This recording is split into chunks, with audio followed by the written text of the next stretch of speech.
মুস্তাফিজুর রহমানকে Indian premier league থেকে বাদ দেওয়ার ঘটনাকে ঘিরে দেশের ক্রিকেট অঙ্গনে তৈরি হয়েছে প্রকাশ্যে দ্বন্দ্ব। বিতর্কের কেন্দ্রে জড়িয়ে পড়েছেন বাংলাদেশের সাবেক অধিনায়ক তামিম ইকবাল। দেশের ক্রিকেটের স্বার্থ ও ভবিষ্যৎ বিবেচনায় বিসিবিকে দায়িত্বশীল সিদ্ধান্ত নেওয়ার আহ্বান জানানোর পর তাকে ভারতের দালাল বলে মন্তব্য করেন বিসিবির পরিচালক ও অর্থ কমিটির চেয়ারম্যান এম নাজমুল ইসলাম।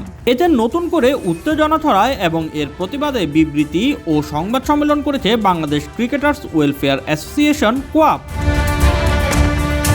ভারতের কট্টরবাদী হিন্দু গোষ্ঠীর প্রতিবাদের মুখে বিসিসিআই মুস্তাফিজকে আইপিএল থেকে বাদ দেওয়ার সিদ্ধান্ত নেয়। এরপর নিরাপত্তার শঙ্কার কথা জানিয়ে বিসিবি জানায়, টি-20 বিশ্বকাপ খেলতে ভারতের দল পাঠাতে চায় না তারা এবং নিজেদের ম্যাচ শ্রীলঙ্কায় আয়োজনের অনুরোধ জানিয়ে আইসিসিকে মেল প্রেরণ করে। এই প্রেক্ষাপটে এক টুর্নামেন্টের উদ্বোধনী অনুষ্ঠানে বিষয়টি নিয়ে মন্তব্য করেন তামিম ইকবাল। তামিমকে এভাবে অসম্মান করায় নিন্দা জানিয়েছেন তাসকিন আহমেদ, তাইজুল ইসলাম, রুবেল হোসেন, মোহাম্মদ সাইফুদ্দিন ও মমিনুল হক সহ একাধিক জাতীয় দলের ক্রিকেটার। তবে মুস্তাফিজ ইস্যুতে কোয়াবের অবস্থান নিয়ে প্রশ্ন উঠলে সংগঠনটির সভাপতি মোহাম্মদ মিথুন ব্যাখ্যা দেন। তিনি জানান, মুস্তাফিজ ইস্যুতে ওয়ার্ল্ড ক্রিকেটার্স অ্যাসোসিয়েশনের সঙ্গে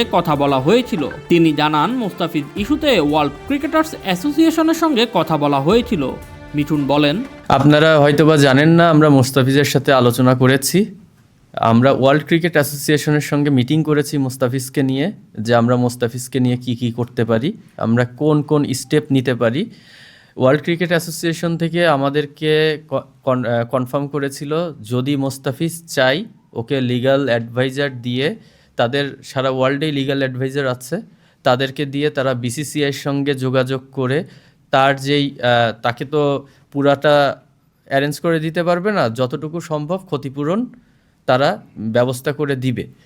কিন্তু সেটা পরে আমরা মোস্তাফিজের সঙ্গে যখন যোগাযোগ করি, মোস্তাফিজ এই জিনিসটা নিয়ে, কারণ এটা দেখেন সম্পূর্ণ ওর ব্যক্তিগত ডিসিশন, যখন ও বলেছে ভাইয়া এখন আপাতত থাক, যদি আমার প্রয়োজন হয় আমি জানাবো, সেই জন্যে আমরা এই জিনিসটা নিয়ে আর ফার্দার মুভ করি নেই। বিসিবি পরিচালকের মন্তব্যের সমালোচনা করেন উপস্থিত ক্রিকেটাররা।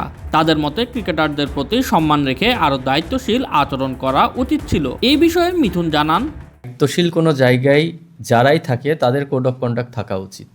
আপনি একজন সাধারণ পাবলিক হয়ে যে কোনো কথা বলতে পারেন, বাট আপনি যখন একটা দায়িত্বশীল জায়গায় বসে আছেন, আপনার অফিসে কিন্তু আপনার জবাবদিহিতা আছে, আপনি চাইলেই কিন্তু অনেক কিছু বলতে পারবেন না। তো এই বিষয়টা সবার ক্ষেত্রেই প্রযোজ্য হওয়া উচিত। আমি জানি না এটার কোনো রুলস অ্যান্ড রেগুলেশন আছে কি না, যে পরিচালকদের কতটুকু কি বলতে পারবে না বলতে পারবে। তবে আমরা যেটা মেনশন করেছি, এটা অবশ্যই আমরা এটা নিন্দা জানাই। এটা শুধু তামিম ইকবাল না, বাংলাদেশের কোনো ক্রিকেটারকে নিয়েই এই ধরনের মন্তব্য করাটা উচিত না। Shoaib Shams, BD sports time.